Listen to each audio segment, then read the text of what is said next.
How can our existence be put on the basis of profit? The state is not known for profit. The state is not business. Statecraft is an issue of people's welfare, people's well-being.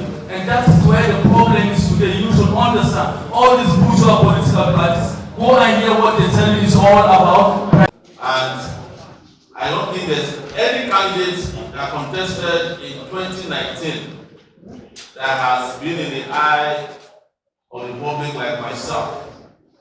After 2019, I spent 5 months in detention in this country. Everybody was talking about it. After that, I spent some 3 years in Abuja, restricted to Abuja by a judge. Everybody is talking about it. It was not only a local issue, it was an international issue. So, but I'm not doing this for popularity. I'm doing this because of my conviction that this country will be liberated. If I want to be popular alone, I'll be producing skits on the internet. Yes. If I want to be popular, I'll be doing MCs for rich, powerful people in Nigeria, and I'll be kissing up to their behind. But I'm not doing this for popularity, I'm doing it for liberation. Thank you very much.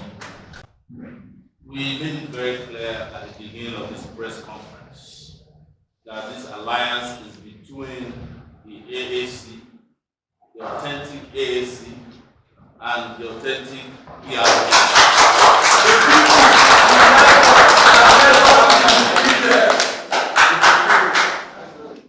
If you want to know if Kola Abiola is still in the race or not, ask Kola Abiola. He's the one who claims to be a presidential candidate of the PRP. And you know, for every original product, there's a counterfeit. And we have experienced it before.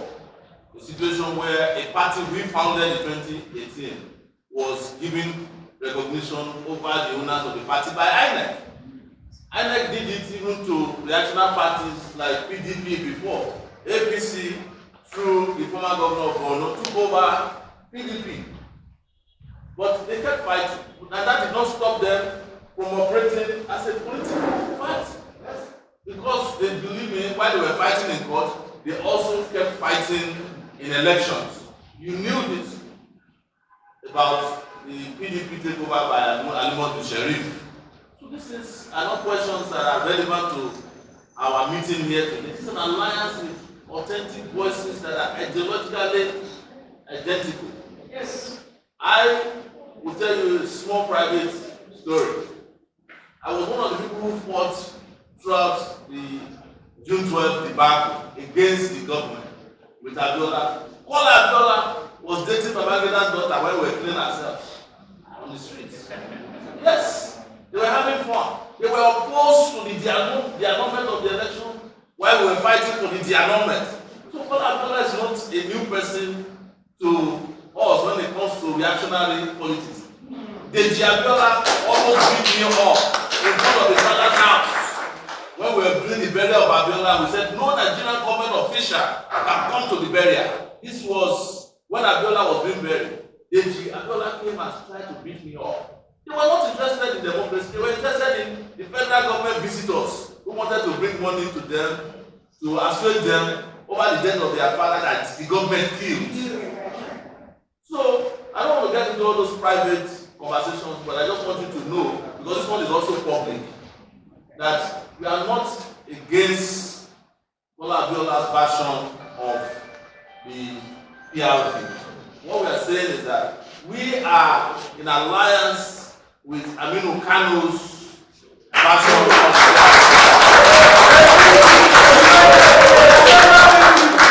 We are in alliance with Balarabe Musa's version of the PRP. We are not in alliance with the Buhari version of the PRP, or the APC version of the PRP, or the PDP version of the PRP. And I hope this clears our reason for sitting in front of you today. Let INEC present whomever they want to present on behalf of the PRP. We are in alliance with our own PRP and the real PRP, the real Nigerian people. about here today. Thank you very much. And I think there was your second question is also the same, the Radio Nigeria plan. Yes. You're asking what is on INEX. What are INEX doing in Nigeria? It's not rigging election. Did INEC not rig an election for a guy who did not participate in the election in Imo State? Yes? Or who came fourth? So that's what INEC has been doing. Our own is a revolutionary coalition that is going to deliver this country from oppression. Whether in 2023 or whenever it happens, it must happen. That's our goal. Thank you very much. Please, can we have more house, please? I think the question should be, why didn't we pick a woman as a presidential candidate of our party? That should be the question. There's nothing wrong in that. I've been answering this question every day. Women are 51% of the voters in Nigeria today. And I hope women, instead of complaining for percentages, should join hands together and vote for a woman, so that you can defeat the men in this country. Men have made a mess of this country. We need a woman president. And I will join you in doing that. But to answer your question, so that you don't say I dodged your question, our party was restored to us on the 2nd of June, 2022. We had only 6 days left to produce a presidential candidate. And we went straight into our presidential primaries. No women that we know of showed up, even though our form was free. And we understand why. Most of them were not aware that we are taking over the party from the reactionaries who hijacked our party. We couldn't have given the position of either presidential candidate or vice presidential candidate to a person who was not in the party at that time. But we promised, and I will keep apologizing on behalf of the party, we promise to expand this party to give women more room to partake in the affairs of the party, and hopefully our next presidential candidate can be a woman, or a vice presidential candidate. But good news is that it's not too late. We have a deputy governorship candidate in Akwa Ibom State, who is a female, Caroline Danjuma. She's very popular. So let's at least elect that one. Right? And also Rivers State. Our deputy there is also a female, and she's a lawyer. We are about the only political party in this country that can boast of female candidates at those levels. The APC, they have the female candidates. They themselves, that's Binani in Adamawa, they themselves went to court to remove her because they cannot tolerate women in the leadership position. And our party doesn't have, we are abolishing woman leader because we don't have man leader in our party. These are discriminatory positions against women.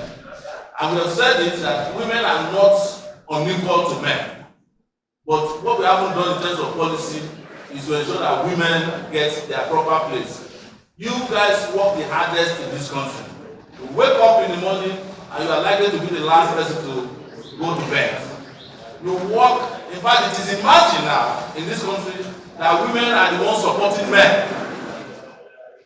Because women who are at work, who have jobs are plenty and they are supporting men. So we have no reason whatsoever to begin to relegate women to the background. Like I said, I align with your question and there's nothing wrong with it. We should even make it bigger by making sure that this country experiences a woman revolution. Thank you very much. To be allocated to another group. So we apologize that we don't have more time to answer further questions. But if you do have questions for us, you know how to reach us. And we will be available to answer questions. Unlike the other political parties who don't have people who answer questions when they are asked. We are different. Thank you very much for coming and have a good afternoon.